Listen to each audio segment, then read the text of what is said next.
Florida joined a growing conservative push to restrict abortion. Governor Ron DeSantis signed the measure into law yesterday. The 15-week abortion ban marks a significant blow to abortion access in the South, where Florida has provided wider access to the procedure than its regional neighbors. So the question this morning is, will it withstand the scrutiny of the courts? Joining me on the morning show, News4JAX Political Analyst and head of the Jacksonville University Public Policy Institute, Rick Mullaney. Good morning, Rick. Bruce, good morning.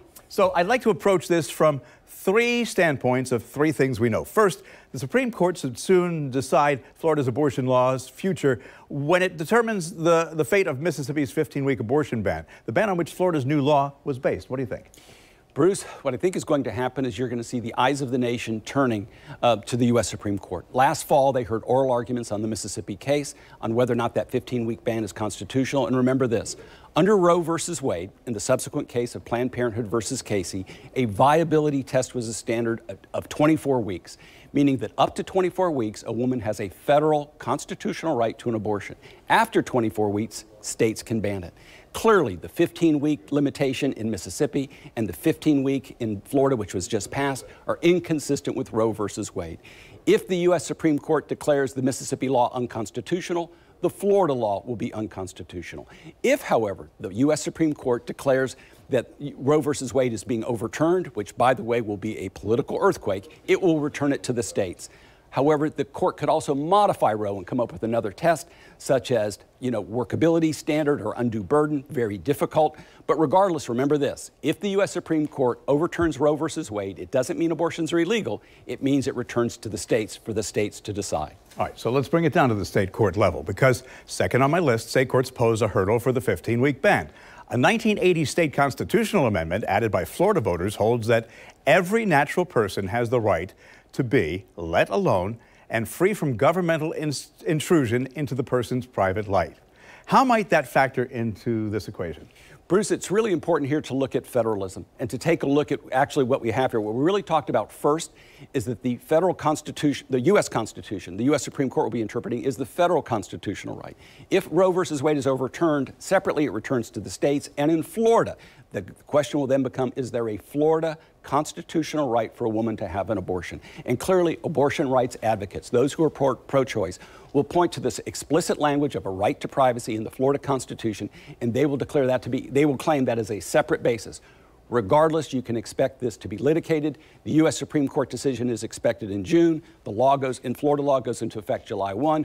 But regardless of what happens, if there's overturned, you're going to be looking to litigate the Florida constitutional law provision. All right, so the third thing that I want to address is that abortion access will look far different here in Florida. So let's look at this statistically right now.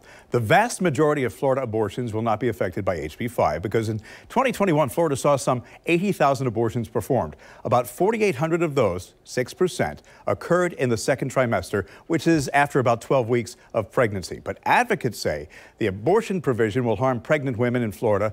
Most anatomy ultrasounds happen at 18 weeks. A number of groups, including the ACLU, who maintain that this new law is not about life, it's about control, that politicians have no business getting between a patient and their doctor. There's going to be a lot of legal scrutiny. So the question becomes, are the nation's courts, even the Supreme Court now, above politics? Well, Bruce, when you look at that question, I think what you're going to see is that the court itself won't talk about politics, but let me reframe it. Let's talk about policy preferences. Are the courts going to impose their policy preferences?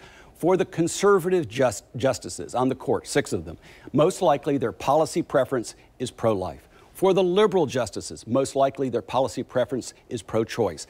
But liberal and conservative judges would tell you they are not there to impose their policy preferences. They are there for one purpose, and that is to interpret the United States Constitution and whether or not there's a constitutional right for an abortion.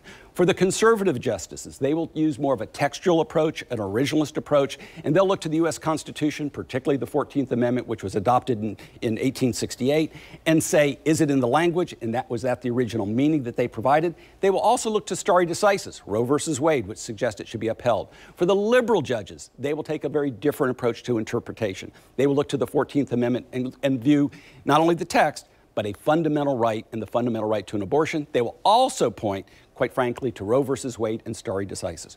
Regardless, for the credibility of the court, you can expect liberal and conservative justices to say, this is not about politics, this is not about policy preferences, this is about an interpretation of the U.S. Supreme Court. And in June, they will make that decision.